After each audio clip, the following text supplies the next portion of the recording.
All right, let's talk about something we all use literally every day, but almost nobody really gets, the digital signature. It's the invisible handshake that makes the internet work, the foundation of online trust. So today, we're going to pull back the curtain and explain how it actually works.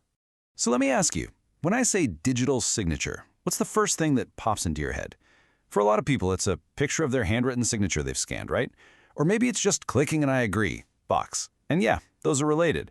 But the real deal, it's so much more powerful and frankly, way cooler.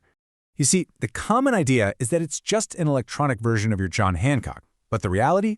It's pure cryptography. It's a mathematical proof. It has nothing to do with how it looks and everything to do with what it proves that a message is authentic and that nobody has messed with it.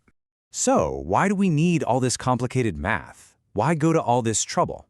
Well, it's because a true digital signature gives us three massive guarantees, three promises that are the absolute bedrock of trust online.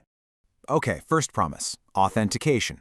This proves with mathematical certainty who sent the message. It tells you that this message could only have come from the person who owns the secret private key that was used to sign it.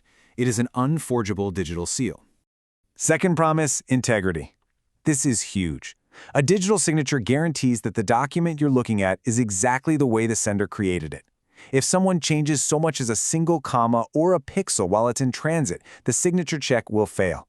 It's proof that the content is pristine. And the third promise, this one is a game changer, non-repudiation. This is a powerful legal concept.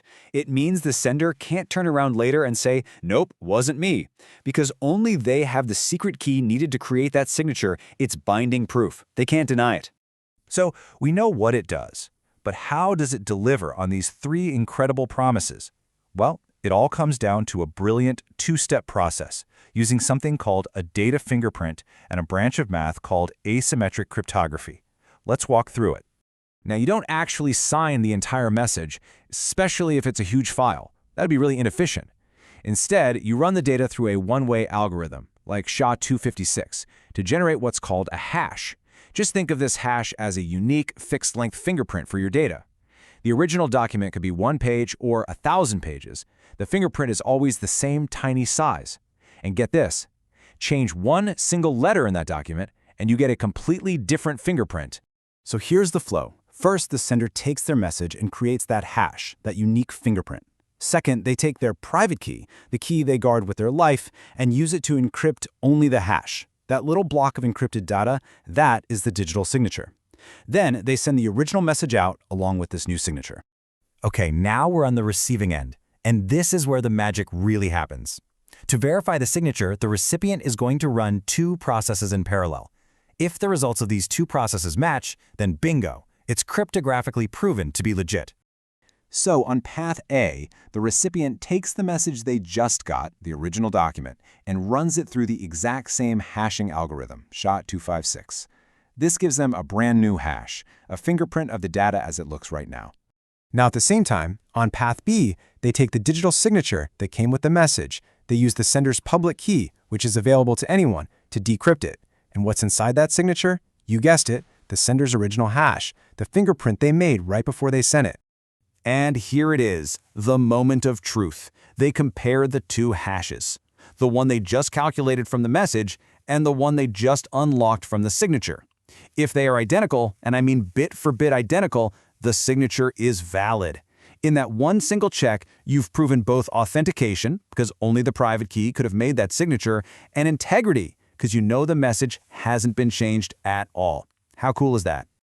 Okay, we have to pause here because this is the #1 point of confusion. People mix up digital signatures and encryption all the time. They use the same tools, public and private keys, but for opposite reasons.